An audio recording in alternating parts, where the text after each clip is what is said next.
You know the vibes. Welcome back to another episode of the Hoop Genius podcast brought to you by NBA 2K25. It's myself, Mooncey, alongside me as always, the three-time NBA champion, Mr. BJ Armstrong. BJ, how's your day going? How was Uh, the NBA Cup action last night? Did he have you glued to your seat, locked in, looking at those horrible blue courts? I can't say I was glued, but I did watch. I did watch, and the Milwaukee Bucks are figuring something out, Mo. They're figuring something out. They are playing with a nice flow, and Bobby Portis, Mo, might be your favorite player. Mo, I would imagine this is how you probably would play, some version of that if you were Realistic, in the yeah. NBA. Realistic, yep. I hear it. You know I Yeah, love my so post-ups. Come yeah, on. and the big fella, he works. Big fella, now the big fella works. Hey, you got to. You got to. You got to earn those minutes. He's You got to earn that money. yeah. But I'll tell you what the Bucks are figuring out, and we've said this on the show before though. When you have an easy schedule, it's easy to figure things out. I want to see what happens when they play the Cavaliers on the 21st of December. Okay. You know what I mean? I want to see what happens the next time they face the Celtics again. I want to see what happens when they face the Knicks. I want to see what happens when they face the OKC Thunder. I'm not concerned about them barely beating an Orlando team that was without Franz and Paolo, and it went right down to the wire. That's not moving a needle for me. Now Okay. it's good to get your confidence up and win the games you're supposed to win, and you're getting things going. And Giannis had a great game, and so on and so forth. But let's see when the real competition comes around, because if you look at their recent games, they lost against the Celtics and they lost against the Hawks, two of the better teams that they've played in the past, what, 10, 15 games. Everyone else has kind of been a lottery team or bottom end of the playoffs. The only good team they beat was the Rockets by 1 point. And if I remember correctly, Giannis's foot was actually out of bounds on the play that won in the game or something. So that shouldn't have been a win. So I'm not moved by the Milwaukee Bucks yet. Now, if they can go to Cleveland and get a win next week or the 21st, so in a week and a bit, now then I'll be impressed and I'll say, okay, Milwaukee have figured something out here. Okay. All But right. That's you got to show me. that's You know what I'm saying? You got to show me. Yeah. I understand. But I like what the Magic are doing. We talked about this yesterday. It's like we predicted how this game would go. I liked what the Magic were doing. Jalen Suggs had a huge fourth quarter. I'm actually working on a video about that for the YouTube channel. Um, but it was interesting. I found that game a lot more entertaining than the second game of the night, the OKC Dallas game, which I Okay. was super excited for. Which ended up being quite one-sided. OKC came in and well, they were at home. They did their thing. They put up 53 pointers and they put up 31 of those in the first half. Mm. So then they got out to a good lead. Like, look, Luca and Kyrie really struggled in the first half. The game was done by halftime, right? I wasn't the second half. I wasn't really paying attention because the game was done. The Thunder had a 22-4 advantage in points off turnovers, and I think Luka Doncic had only made one basket. I think Kyrie Irving, Luka and Kyrie themselves are combined for like 13 points, 7 points or something. I don't know, but the OKC came in uh, playing with so much effort and energy on the defensive side of the ball. Shea obviously finished with 39 points in a statement game for him. As Luca and Kyrie couldn't even crack 20 points apiece. No one on the Mavericks cracked 20. So big win for OKC there. Yeah, OKC, you have to give him credit. Minus Chet Holmgren. And you gotta love what you're seeing from this young group. Shea Alexander, I think we talked about it last week. As far as MVP, he not only has made a statement, the consistency in which he's been playing with over this stretch, going back to last year, has been incredible. He has another big game in a big moment during the course of the regular season when he stood with what 39, 40 points or something he finished with last night. And then for them to get a win, minus an all-star caliber player for a length of time, and they're still playing at an elite level. So that says a lot. Big win for them at home. They were clearly in control of the game. I think Dallas cut it to 10 or something late. However, give this Thunder team credit. You're beginning to see them play at an elite level. Other players, beginning to contribute in addition to Jalen Williams. Isaiah Joe and Isaiah Hardenstein played a big role last night. Caruso. So I like what I'm seeing from this team, and that was a really good win at home now to advance in the cup play. One thing that OKC coach Mark Dagnall loves to talk about is free throws. Before they played the Lakers, he pointed out the insane free throw disparity that the Lakers have over their opponents over the last 5 seasons. At halftime in the game last night, he was talking about the key to success in the first half was limiting the amount of free throws. OKC only shot 7 free throws last night and 0 in the second half. Do you think that's a potential issue for this team? Because it's not like they're not attacking the paint. You see them attacking the paint, but they're just not getting to the line. When you watch them play, it's clear that they do not play from the post area. Their form of penetration that they utilize more than most is through the dribble, right? Yeah, it's mostly transition. They'll get downhill and transition, get inside, pass to the open shooters, or finish on the inside. When they are making shots, okay, and they shot how many threes did they shoot last 50. night? They shot 50 threes, okay, and then when you shoot, I don't know, I got to believe they shot somewhere near 40% last night, in their threes. Yeah, they shot exactly 40%. They were 20 or 50. Yeah, so when you shoot 40% from three, it allows you to set up your defense because you're shooting at a high clip. However, most nights you're not going to shoot as a team. When you shoot that amount of threes, right? You're not going to. But it's not just 40%. Threes though. They took 21 more shots than the Mavericks. The Thunder, notoriously bad for rebounding, came up with 17 offensive rebounds last night and generated 18 Maverick turnovers. So even if they were shooting twos instead of those threes, they would have still won the game. Yeah, I mean, that's what I'm saying. By the way they played last night, they were terrific. Okay. But my point being is when you shoot 45% or above from two, let's say you shoot 45% from two and you shoot over 40% for three, that's really hard. That's really hard to overcome. Okay. That's hard to overcome for an opposing team. I mean, when you do the whatever true shooting percentage, okay, which I love that. Your favorite. I love that. Your favorite. My favorite stat. That makes it almost impossible for you to lose. Okay, just because of the efficiency in which you're playing. However, they're not going to shoot that well every night. Now that's going to put their transition defense at a deficit. Okay, when you're making baskets, you're playing 5 versus 5 on the defensive end. When you're not, now you are playing the other team, the opposing team is playing transition basketball, 3 versus 2, 4 versus 3, long rebounds, long shots, and your transition defense now has to be incredible, which that's a tough space to play in with any team. Even if you're good at it, it's tough to play in. But when you shoot well, you don't have that problem. Last night, they shot well. It wasn't a problem. And you can see the potential that this team has because they're capable of shooting like this, Mo. It's not like they were hot. They're very capable. However, it's one of those things that even the best shooters, have off days. And when you have an off day, it may lead to 2 off games. 2 off games in a series, Mo, is a difference. An off quarter can be a difference, okay? So great win for them. Terrific shooting. I mean, their shooting last night, Mo, was great. Everything about them, I thought they played very, very well. Their crowd was into it. I know you love the court. They had that court just for you. Yeah. And it was a very nice win for this team, for OKC. And I'm interested to see what they can do. Even though Chet's not playing, I'm still kind of interested to see what this team can achieve. Here's something from around the league. The Miami Heat are now open to listening to trade offers for Mr. Jimmy Butler. Okay.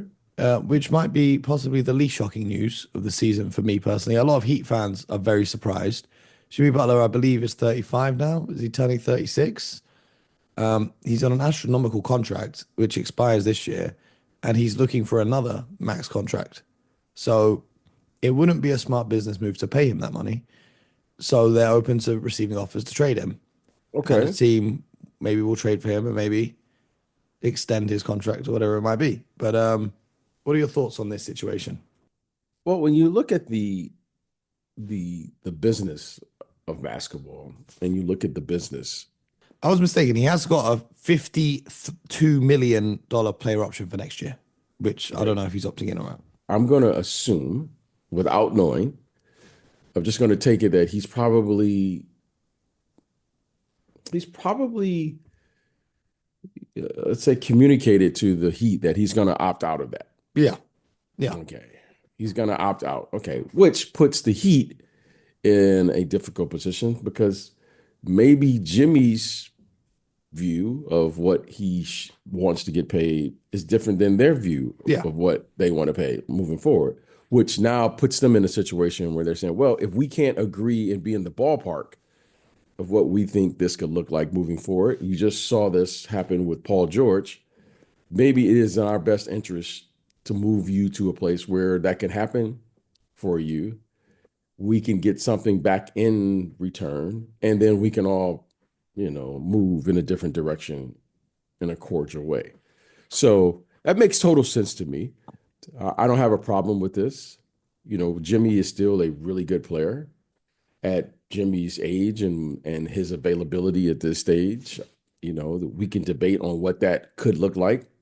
I'm sure Miami has a number that they would be comfortable. I'm sure Jimmy and his team has a number of what that looks like for them.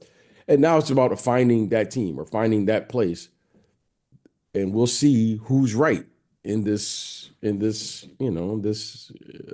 contract negotiation. So, but this sounds right to me. This sounds about right how things go, how they should go, Yeah. and you move forward. If you can't come to a conclusion or you can't come to some type of space where everyone is happy with how the contract negotiations will go. Yeah. Since 2017, he has not played, he has only played more than 65 games once in a season. And that was in 2019 where he played exactly 65 games. So he's not the most available player.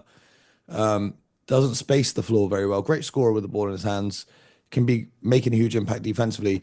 But Jimmy Butler, apparently, according to Shams, is believed to prefer a win now contender in any trade. He wants to be on a team that's contending for an NBA Yeah. championship immediately. I would prefer to wake up tomorrow with 10 billion pounds in my bank account too. But Well, if you're a contending team and you're trading for a guy who makes 50 million a year, you would have to break up $50 million worth of your team in order to make that trade happen. Do you see the problem in the logic here? I'm no, well, it's not a problem in the logic. Let's just point this out. Okay, and just if you're building a team, if you're building a team, I think we can agree, Mo, the best way to do it with any long-term sustainability would be through the draft. Yeah. Why? Why do I say that? Because it allows you to build a team financially that would benefit you and the organization, and it rewards you for drafting well, a la the Golden State Warriors. Hmm. Okay. Now you can look at the Oklahoma City Thunder and the way their team is constructed. Okay. It rewards you for drafting well. It's very difficult when you start acquiring players through free agency. Okay, that's probably the most difficult way to do it. But free agency also allows you to acquire a really good player that's experienced and you can acquire him, provided you have the cap space to Hmm. do that without breaking up your core. The second best way to do this, Mo, would be through trade. Okay. But you probably got to give up something to get something, just like you pointed out, right? Hmm. Which will put you in a difficult situation. So when I begin to hear people say, well, I would prefer to go to a good team, and you are a max player, that's pretty much impossible. Exactly. There's no Okay. logic in that. It's like when the Okay. Knicks traded for Melo, but gutted almost all their roster to acquire Melo. He got there and he was like, "Well, who the hell's here to play Okay. basketball with me?" Now it's just understanding how this cap works and how it works in order to acquire really good players, such as we're just discussing Jimmy Butler. Now, if you're going to if you're going to demand these level of salaries to any player, and I'm just talking to any player, you must change your mentality to what that entails. The formula for this has always been you are only as good as your best player. That means that player who is demanding that level contract, right? Whatever that contract may be in any given era, he must share the responsibility and hold himself accountable to deliver what a max player is going to deliver. That is the formula. So if you want to go to a good team, for instance, that team is already good. Yep. Now you're just coming to be part of a good team, which puts you in a role player's position. Yep. If you want to be a max player and you are demanding a max player salary, you have to share in the responsibility of being the best player or the second best player on that team. That's a total that's a totally different conversation. So, to all of these young players moving forward, you want to go to a team. If you are a max player, you want to share that responsibility. The responsibility of being the best player and getting paid what the best player gets comes with some responsibility and accountability to it. Most likely, as I tell players as they go through the draft, when you get drafted, are you sure you want the responsibility of what a top 5 player gets? Because 9 times out of 10, you're going to go to a team that was not very good. Mm-hmm. That means you have to share in the responsibility. And this is the reason you're getting drafted, where you're getting drafted, of turning that organization around. That's what comes with this position. And it is our job to prepare these young people and their families for this responsibility. It comes with an enormous responsibility, and you have to be willing to accept that responsibility, right? It would be great to say, I want to go to a contending team. I want to go to a contending team and get paid like a max player. I want to go for dinner with Rihanna, and I want her to pay the bill at the end of the meal. There has to be a responsibility here. Okay, And the so, other thing, but I understand what the players are saying.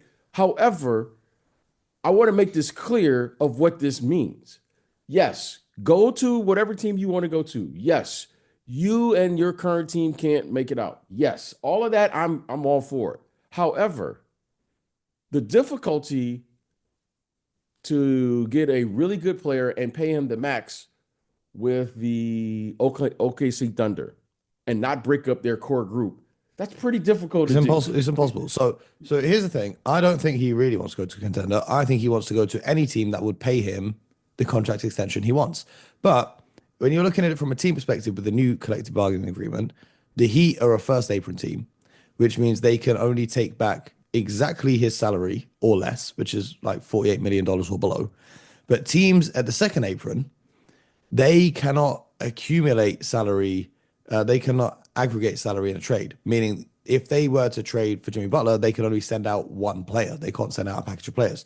So if you look at the teams who are in the second apron, the Phoenix Suns, the Minnesota Timberwolves, the Boston Celtics, and the Milwaukee Bucks, unless they trade one player straight up for Jimmy Butler, who makes the same salary he does, then it's impossible for those teams to trade. So that's already taken 4 teams out of the mix. Then you look at the rest of the teams around the NBA and think, who actually needs Jimmy Butler on their team? Because you look at a team like the Houston Rockets, who could financially make this trade, and they have, some salary and some young players that the Heat might be interested in. But with the way that they're playing, do you really want that disruption midway through your season with a player who needs the ball in their hands and demands so much attention? I don't think you do. Same with the Grizzlies. You know, these are teams who are on their path of developing. Do you really want to trade for a 35-year-old max player? So if you're looking at a list of teams in the NBA, or you're looking at the NBA standings, tell me one team in the playoffs that would need Jimmy Butler. Because even the Golden State Warriors, right? If you're the Warriors and you're trading for Jimmy Butler, you've got to give up some combination of Wiggins, Kuminga, DeAnthony Melton, and another salary piece. So okay, cool. You've got Jimmy Butler. That might help you in the playoffs, but he doesn't play much in the regular season. And to get to the playoffs, you've now lost four rotational pieces. So I just don't see right now where this trade is coming from. Like, who's actually going to want to trade for him? Unless, like, the Sacramento Kings are panicking because they're in 12th place now. And speaking with executives, and certainly I don't have any behind the scenes knowledge or information or sources within any of these organizations, but I can assure you, Mo, and our listeners this. The most coveted thing by executives today are draft picks. Because with those draft picks, Mo, it allows you to build out your team based on who's available for the draft. Economically, it gives you the ability to evaluate, sign players under the cap, take full utilization and flexibility of the cap and what that does to your team. You're talking first apron, second apron. So I would look at the Miami Heat and say the first option would be who has draft picks, right? Who has draft picks? Because that's the most coveted thing. We know, Mo, the best option, when you draft, for instance, a Bam Adebayo, that's very valuable to a team. When you miss a good player in the draft, Mo, that's a tough one. So that would be the first option that I know the Miami Heat, right? I'm not even spoken with the Miami Heat, and I don't plan to speak to them. But if I were the Miami Heat, the very first thing I would do would be to say, who is available? Why? Well, Mo, when you look at the landscape out here, what's the one name? I'm not going to even say that. Who's the one name you've been hearing that's coming up in this draft? Flag. So Mo is in London right now, and he knows that Cooper Flag name is coming up. So I was telling everyone everyone about that kid 5 years ago, but yeah. So we know that the most valuable thing in today's, business of basketball, whatever you want to call it, would be the draft and draft picks. That would be my first option. My second option would be, how do I acquire expiring contracts? Right? So that way, Mo, you can go to the fastest way more quickly to get better, which would be free agency. So that would be 1 and 2. And then I would start looking at, well, maybe I like this player, maybe, and I don't know which one will surface, but I would be patient here.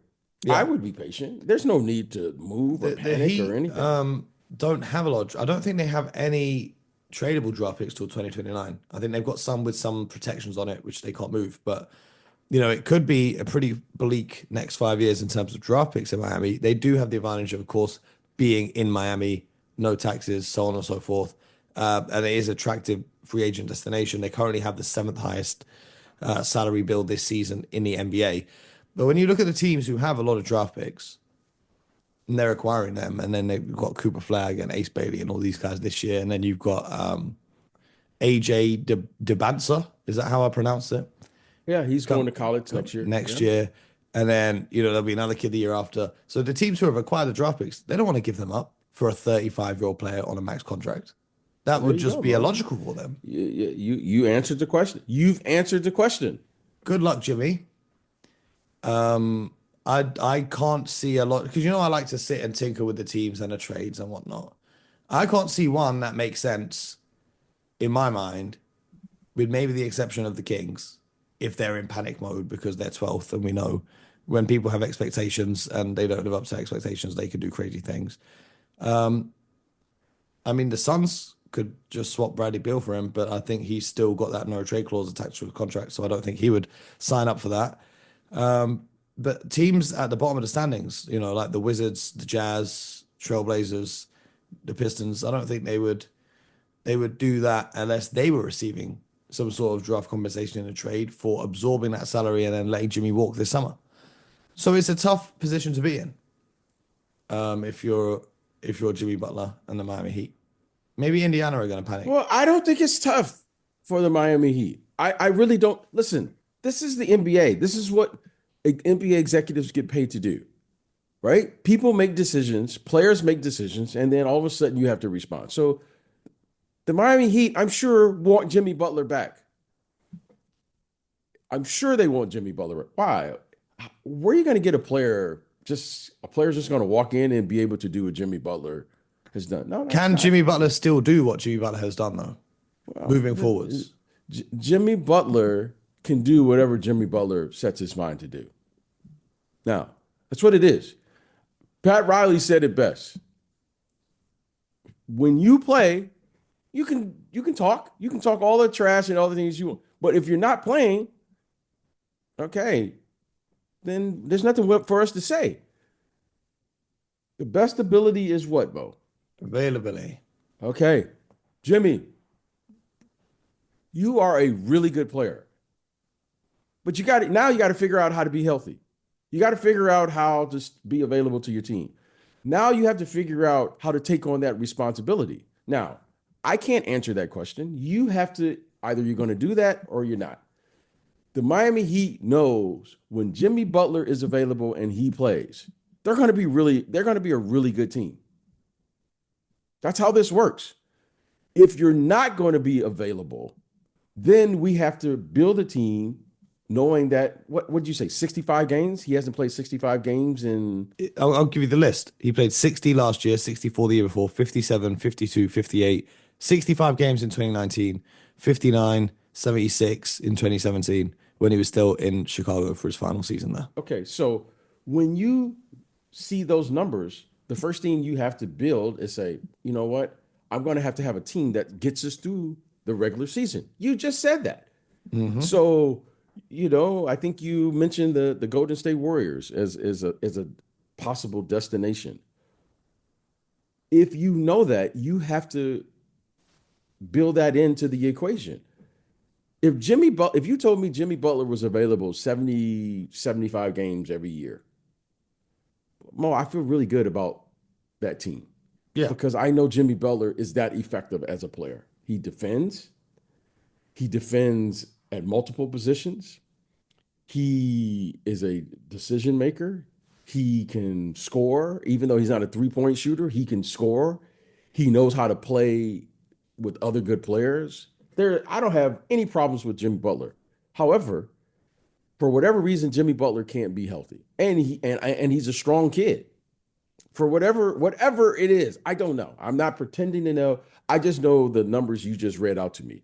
And with that, I must build that into how my team is going to look based on the fact that we know now that Jimmy is probably only going to play somewhere in between 50 to 65 games max over an extended amount of time. We have the numbers now. But what I also know is when Jimmy is available, okay, it pushes your team to play at an elite level. So that's the question. And only Jimmy can answer that. I don't know the answer. I don't know what's going on. But what I do know is when he plays, he can play with anybody. I mean, they were just in the finals a couple years ago. That's valid. That's valid. What I'm going to say is, as great as people think Jimmy Butler is, or whatever you want to say, I'm not paying him a max contract at this stage of his career, because that's the other thing teams have to think about. If you're trading for him, you got to pay him, right? If he's going to opt out his contract, you got to extend him. If I ran any of the 29 other teams, I would not do any trade for Jimmy Butler. And Mo, that's fair assessment, because the one thing that we know in the NBA or professional sports, when you commit to that with a player or players, those players have to provide what? Performance. Mm-hmm. That's Mo.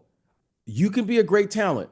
However, your talent alone is not going to provide what we're signing up for. You have to perform, and you must perform under duress in a hostile environment. Now, that is the $1 million question that every organization has to answer. So whoever pays him at whatever number he is seeking, you must demand that they perform. Mm. Because the performance is what you're getting. You're getting a player who we know when he's available can perform at that level. Now you must determine his availability. That's the question. That's the elephant in the room. Okay? No one's going to sit here and tell me Jimmy Butler is not a max level player. However, what they can make an argument is what's his availability to be that player. And from there, now you can look at that from whatever lens you want to look at it from. But it's going to be interesting to see, I think, how it resolves itself. Mm. Because we do have 29 other teams, and everyone is always looking for what? Talent. Yeah, And it'll be interesting to see a how it shakes homecoming out. to Chicago because they've been trying to offload Zach LaVine for a while. I don't know, like Provided provided that is what the Miami Heat are looking for. yeah. Or if the Brooklyn Nets are willing to dump Ben Simmons in Miami and give Miami some draft picks in exchange for that, and they'll take on Jimmy Butler, maybe. Now we're just dumping salaries. Yes. Okay. Yes. Yes. Yes. Okay. That's exactly what we do. Okay. Okay. So here is, since we looked at the history of Jimmy Butler, let's look at the history of the Miami Heat. The Miami Heat have always tried to win. I don't think since I've been involved with the NBA, since Pat Riley's era, I've never seen the Miami Heat go into a rebuild. I don't recall them ever going into a rebuild. They've always tried to win with Pat Riley. Always. Now, have they always been successful? Yeah. No. But they've always tried to win? Yes. So I don't see the Miami Heat suddenly going into a rebuild type situation and trying to go through, well, we're just going to acquire draft picks and do all of these things and go into a tank situation. I don't see that, especially with Bam on the roster. So, but we'll see. We'll see what they do. We'll see where it goes. But I can't recall the Miami Heat going into a full rebuild in this era. Yeah, not a full rebuild, no. But we'll see. We'll see. But before we see that, we've got to see the NBA Cup games tonight because the second set of games is happening. Real quick, the Hawks at the Knicks. Who you got? Or is that in New York? I believe it is. Well, okay, so that'll be fun to watch. I'll be watching that game tonight. Madison Square Garden. Madison Square Garden. Yes, that'll be fun. Josh I Hart, got the Karl Knicks. Anthony Towns are game time decisions. Mitchell Robinson is out. Bogdan Bogdanovic, DeAndre Hunter, Jalen Johnson, Trae Young are all game time decisions. Cody Zeller and Seth Lundy are out. You know what, Ma? I'm just going to go just to make it fun. I'm going to go Atlanta tonight, just to make it Okay. fun. Okay. I feel like with these injury reports, you just flip a coin and just pick whoever is on the coin. Yeah. But the Warriors and the Rockets. Rockets. Well, I think the Warriors beat them last time, if I remember correctly. Yes. I'm going to go Rockets. Steph and Draymond are back. Well, they're not on the injury list. Şengün, Steven Adams, Jashawn Tate, and Cam Whitmore are all game time decisions. I'm going Warriors. Okay. If All Steph's right. playing, I So guess. we're both going Just to make it fun. fun. Yeah, You gotta know be what I mean? fun. You know what I mean? Today it's a fun type of day. Fun type of day with Mo. Every day. But yeah, that's another episode of the Hoop Genius podcast. Appreciate you guys for tuning in. If you do have any Jimmy Butler trade ideas, feel free to join our Discord server, which you can find linked below the episode, where you can come and join a conversation with other fans of the NBA, where we talk about basketball 24/7. So come and get involved. Appreciate you guys tuning in, and we'll be back tomorrow with more. So in the meantime, get buckets.